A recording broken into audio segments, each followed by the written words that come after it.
क्या आपने कभी ऐसा इंजेक्शन देखा है जो जहर से तड़पते जानवर को कुछ ही मिनटों में संभाल सकता है, जिसका इस्तेमाल अगर सही वक्त पर हो जाए तो पशु की जान बच सकती है और अगर गलत तरीके से दे दिया जाए तो जान को खतरा भी हो सकता है। मॉरवेल कंपनी का एट्रोपिन सल्फेट इंजेक्शन एक ऐसा लाइफ सेविंग इंजेक्शन है जो हर फील्ड डॉक्टर की इमरजेंसी किट में होना ही चाहिए। वीडियो को लास्ट तक देखिए। ये वीडियो आपकी वेटरनरी प्रैक्टिस में गेम चेंजर साबित हो सकती है। ये कब और कैसे लगाया जाए, कब नहीं लगाना चाहिए, कितनी डोज देनी है, इसके फायदे, नुकसान और जरूरी सावधानियां। 100 ml की मल्टी डोज वायल में salt atropine sulphate 1 milligram. Route of administration IV IM। Veterinary use only, not for human use. Water based clear transparent solution. अगर कोई पार्टिकल दिखे इस्तेमाल ना करें। स्टोरेज कूल ड्राई प्लेस में रखें, सनलाइट से दूर। शेड्यूल H ड्रग है, बिना वेटरनरी प्रिस्क्रिप्शन नहीं देना। Withdrawal period milk 3 days, meat 14 days. अब बात करते हैं सबसे इंपॉर्टेंट चीज की, डोज। इसकी डोज सिचुएशन पर डिपेंड करती है, इसलिए एक ही फिक्स डोज याद मत रखिए। नॉर्मल डोज 10 से 20 ml प्रति पशु, इमरजेंसी या सीवियर पॉइजनिंग में 10 से 50 ml तक जा सकती है। डोज हमेशा वेट की निगरानी में दी जाए। एट्रोपिन एक एंटीकोलिनर्जिक एंटी मस्कुरिनिक दवा है जिसका काम होता है एक्सेसिव सलाइवेशन को रोकना, हार्ट रेट को बढ़ाना। पेट और आंतों की गति अगर बहुत ज्यादा तेज या असामान्य हो जाए तो एट्रोपिन उसे कंट्रोल करता है। यही कारण है कि इसका इस्तेमाल कई गंभीर कंडीशनों में होता है। 1.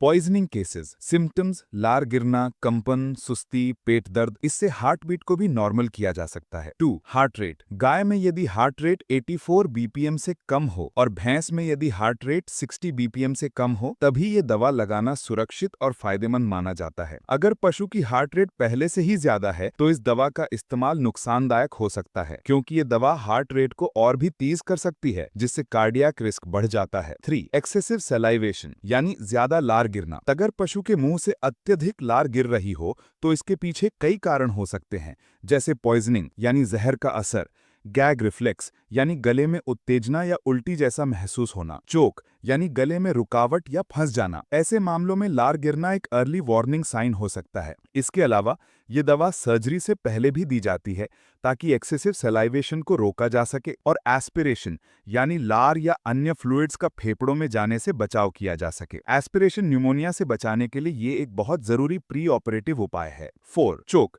गले में कुछ फंस जाए और लार गिरती रहे, लार को रोकने के लिए असरदार। 5. एल्कलोसिस या एल्कलॉइड पॉइजनिंग। एल्कलोसिस या एल्कलॉइड पॉइजनिंग की स्थिति में पशु में कई तरह के लक्षण दिखाई दे सकते हैं, खास तौर पर पाचन तंत्र और नर्वस सिस्टम से जुड़े लक्षण। डाइजेस्टिव डिस्टर्बेंस जैसे ब्लोट और सलाइवेशन आम लक्षण होते हैं।